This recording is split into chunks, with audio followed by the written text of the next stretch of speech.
everyone, my name's Corinne and I work for the Wellbeing for Life service as a wellbeing practitioner. Part of my role is to deliver cooking courses in the community, but due to COVID restrictions and guidelines, I'm not allowed to do that at the moment. So basically I'm currently working from home, so I'm working from my kitchen, so do enjoy. But first things first, health and safety. So basically, when we're doing any cooking, wash our hands nice and clean because we don't want any germs to be transferred from yourself across to when we're cooking for the utensils and things. Utensils, what we'll be using is basically we need a chopping board, we need a sharp knife, we need a tablespoon, a vegetable masher, some measuring spoons. But don't worry too much about the measuring spoons. If you haven't got them, we can just use an ordinary teaspoon or a tablespoon. Okay. We also need a jug. We need a big pan, and we also need a frying pan, or you can either use a wok as well. So when we're cooking the recipe, the ingredients is a lean minced beef, onion, carrots, courgette, which I forgot to get, my fault, whoops, some green beans, some sweet corn. Now, if you don't like any of those vegetables, you can, or some of the vegetables, you can chop and change them around. For example, if you don't like green beans, use some frozen garden peas, things like that, okay? We'll also be adding some Worcester sauce, some tomato puree, some beef stock. We'll be thickening all that up with some corn flour. We'll be adding some dried mixed herbs, and then we'll be topping the whole mixture off with some creamed potatoes with some swede added to that. Okay, so with us cooking with a fresh meat, basically we'll have to keep this away from the utensils when we're preparing or opening packaging. Basically, with raw meat, you've got all your bacteria from there, so we don't want to transfer it to other items what that we are actually using. So we'll keep that separate. Okay. Right. So the first thing we're going to do is we're going to chop an onion. Okay. So we've got an onion here, and we've got our chopping board. So basically, we're going to cut the end of the onion. Okay, carefully we're going to slice down the skin around the onion around 4 to 5 times. Okay, careful not to go too deep into the onion. Then what we're going to do is get the skin and peel the skin back like that. Then you can see basically what we're going to do is we're going to slice through the onion, not right away through the end though, so it's literally about 1/2 centimetre from where the root of the onion is. Okay, so we're going to do that. Be careful of your fingers and slice through. So then we're going to turn the onion around, and then we're going to go through the little side bits that we missed on there and any thicker bits there. So now your onion should basically be all sliced through like that. So then we're going to keep hold of the skin of the onion and steady it at the root. And then we're going to chop through the onion like that. So we're going to get it all little pieces. I hope to God that I don't start crying with the onion. Okay, but I normally do. Okay. Be careful when you get to the end of the onion, not to. And if you get too close, just turn it round and then chop the bits off around the root. That's one of the safer ways of chopping an onion. Okay, just pop this into my vegetable caddy. Okay, so we've done that one. We've got a grated carrot. Now, if you want it is a messy job grating carrots. Okay. I mean, I've grated it for today. So basically, I've prepared some earlier. I'm just going to grate this one for you. So it's basically, if you don't want, so I can do this first. It is quite a messy job grating a carrot, but that's it. There we go. If you don't want grated carrot, you can use it. Just chop a carrot up into small pieces. And we just get the carrot out. That's lovely. I'm going to heat the pan up and we're going to dry fry our minced beef. Okay, so we're going to get the pan nice and hot and then we're going to add our mince. Now I do like using a tablespoon when I am cooking things like this. I seem to have more control in the actual mixing of things rather than a wooden spatula. It's just what you get used to.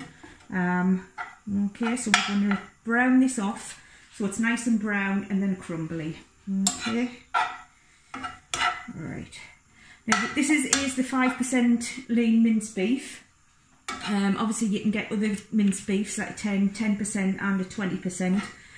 If you can't get the 5% lean meat, you can use the others, but you will more than likely get a lot of fat off them. Now if you do use those, it's basically when the mince is cooked, draining this excess fat off, so you're not going to be consuming it and adding the extra fat to your body. Okay, that's sizzling away nicely. So while that's sizzling away there, now green beans, okay, is the next ones to go in. Okay, now the recipe says to chop them. I'm not using fresh green beans, I'm using frozen ones. So all I'm going to do is to just basically break these up into little bits. Oops, one of the beans pops out. Okay, so just into little pieces. I'm having a right job. Just into little pieces like that. Okay, right. Now you've got to take into mind that this is the first time I've actually done a video, so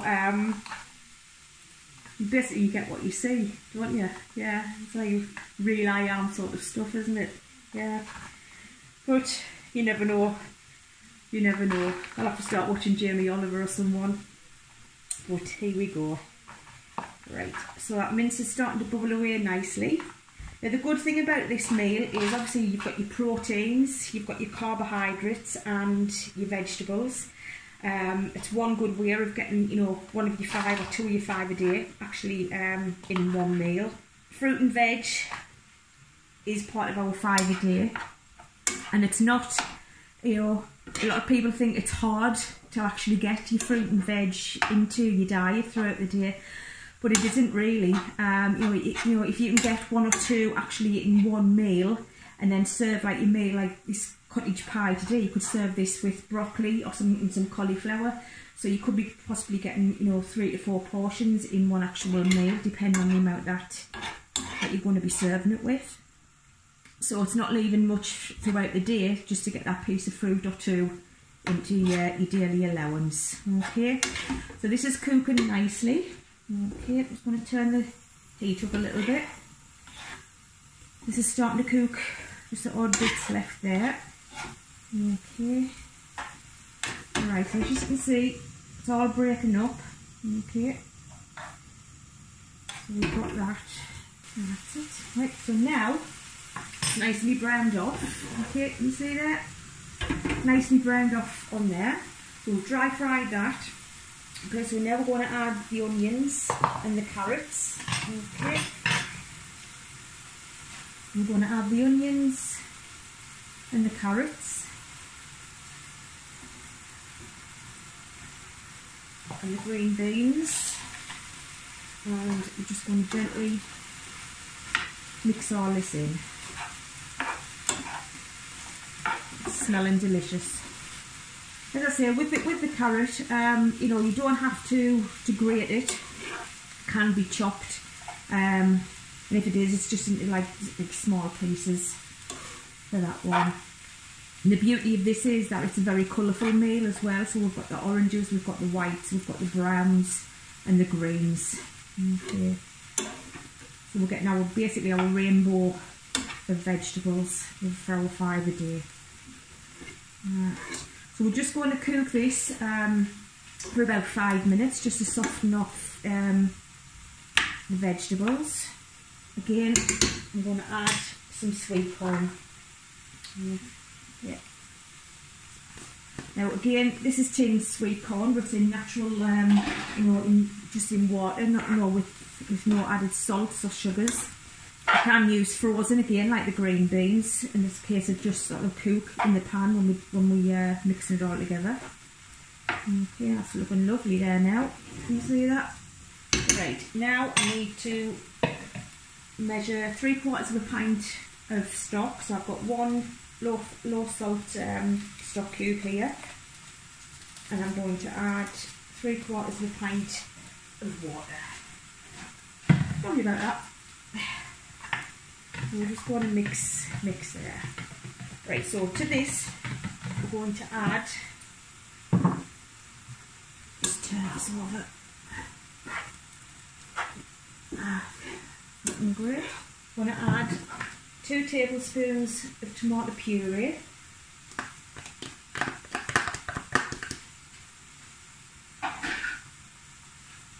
And then I'm going to measure out 2 tablespoons of Worcester sauce.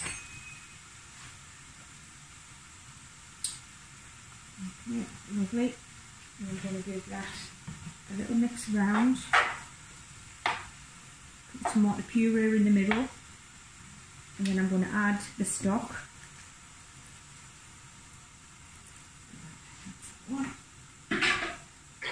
And then just gradually mix this round so it all gets coated. Smelling absolutely delicious. I guess where I'm having for tea tonight. Cottage pie. Okay, so we're just going to bring that to the boil. And then we're just going to, once that's all heated up, we're just going to let it, turn the gas down, turn the heat to a simmer, and we let that simmer for about 15 to 20 minutes. Okay, so that's just on low. I'm just going to tidy a bit the dishes up. Next thing we're going to do, oops, tell you what I have forgot to do, to add the dried herbs. Just can't get the stuff these days, can you? Yeah, so we're just going to mix these in. So we just let that simmer through. So now we've got some potatoes. So we've got the vegetable peeler. You can use a knife. You know, some people prefer to use a knife, but just basically be careful when you are using a knife and you're taking the peelings off. Again, with the vegetable peeler, just careful and go basically slow round so you're not going to cut yourself. So I've got my pan of boiling water ready, and I'm going to chop these potatoes up with the swede and then add them to the pot. If you wanted to, instead of using turnip, you know, in the mash, you could do a carrot and potato mash, or you could actually add some extra carrots to the mash for that extra flavour. Alright, so that's those. Now this is just some turnip that I've got left off yesterday, cooking the Sunday roast. So it's basically 2 little bits here, but it's just sort of like a small sweet turnip, okay? So careful again, cutting the turnip. They're all tough little things, so be careful cutting them. And what we need is to cut them into very small chunks. I'm going to add that to the pan now on there. So when you're basically cutting a turnip, when I've got a whole small one, what I tend to do is to pop it onto a tea towel, put the turnip on there, on top of it, put the knife in with that over, and then start to cut, because it prevents the turnip from actually slipping from underneath you, because you don't want any accidents. So be careful, doing that. Where I cut a turnip is I try to cut it into slices, so it makes it a lot easier. Now with this dish, obviously you've got, how many have we got? We've got the onion, the carrots, you'd have the courgette, we've got the green beans and the sweet corn. So we've got 1, 2, 3, 4, 5. We've actually got 6 vegetables in this meal. So that's a good quantity for your 5 a day. You can buy already, vegetables already diced You know, sometimes these can be on like special offer, or you know, at the end of the day, when the date is there and you've got to use them. And it's a good way of you know, getting like a cheaper meal made as well. Okay, so it's like basically cooking on a budget. And I'm just going to give this mince a little turn. It's nice and cooked through. So now we've got our potatoes. So again, just into small pieces. Just so they'll cook through quick. So just roughly little pieces like that. Turn them up. And then we bring these to the boil. And let these cook until tender for about 15 minutes. So with your, basically with your 5 a day, obviously with the Eat Well guide, we all know we should be having 5 fruit and veg a day. And what we say is to try and have sort of like a rainbow of your fruit and veg each day, and try not to stick to the same vegetables or fruits, because there isn't one fruit or vegetable that will have all of the vitamins and minerals in them, so we have to have that variety in order to get those them vitamins. So when we do deliver courses in the community, we do sort of these in the community venues, or at Healthworks where I'm based. These courses are roughly around about 2 hours long. So it's basically, you can do a cooking session. We do a session around like healthy eating, which could be like around about your 5 a day, your carbohydrates, the Eat Well guide, portion control, fats, sugars and salts. Really interesting courses to do. But we can also do personalised health plans as well. Obviously we're not doing them on a face-to-face basis at the moment, but we are doing them over the telephone, or what we call the Attend Anywhere, where you know, if you have the technology, we can actually speak to you over like Teams and basically, you know, on a face-to-face through the phone really. So we're just waiting for those potatoes and turnip to come to a boil. Right, so we've got these bubbling away. Okay, we'll get these cooked and give this another stir. Okay. But what we have is, because what we're going to do is we're going to thicken up cottage pie. Right, I'm thinking we need a little bit more fluid in there, so I'm just going to get the adding a little bit more water. Okay.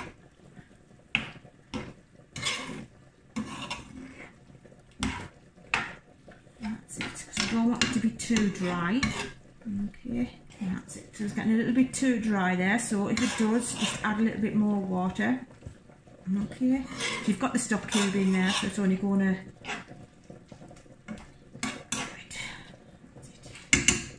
Okay, so we've got the corn flour to thicken. Okay, so I'm just going to use a little bit of milk, but basically about a tablespoon or 2 tablespoons in fact in there, and I'm just going to mix that to a paste, and I'm going to add it to the pan with the mince.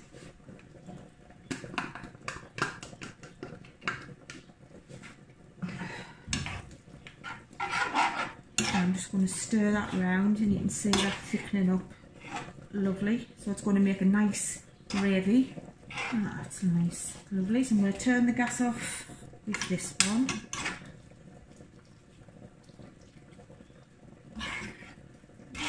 That's nice and thick there, lovely. So we've got a nice beefy gravy going on in that pan. Yeah, so now I'm just going to check the potatoes and the turnip. And they're just about done. Let's turn the grill on to warm up. Potatoes are nearly done. So basically I'm going to transfer this meat across into the dish as soon as the grill warms up. Right, they're done. Right, lovely. I'm just going to, it's a little bit hot, I'm just going to drain the potatoes. the turnip and the dish over there. Pop that tea towel on there, and now I'm going to mash these down. We've got all that mashed down. Now I'm just going to get a little bit of milk. I'm just going to add a couple of tablespoons, into there.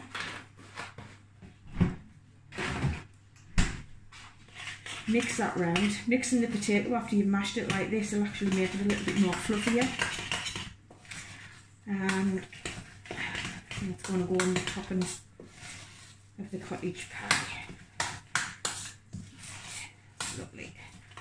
Right, so we've got our dish. I'm going to transfer meat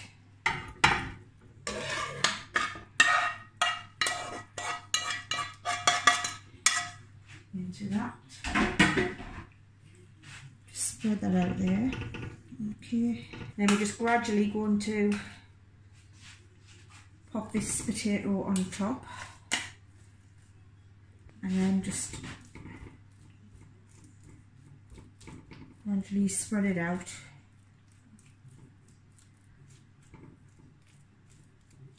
So it's covering all the meat mixture.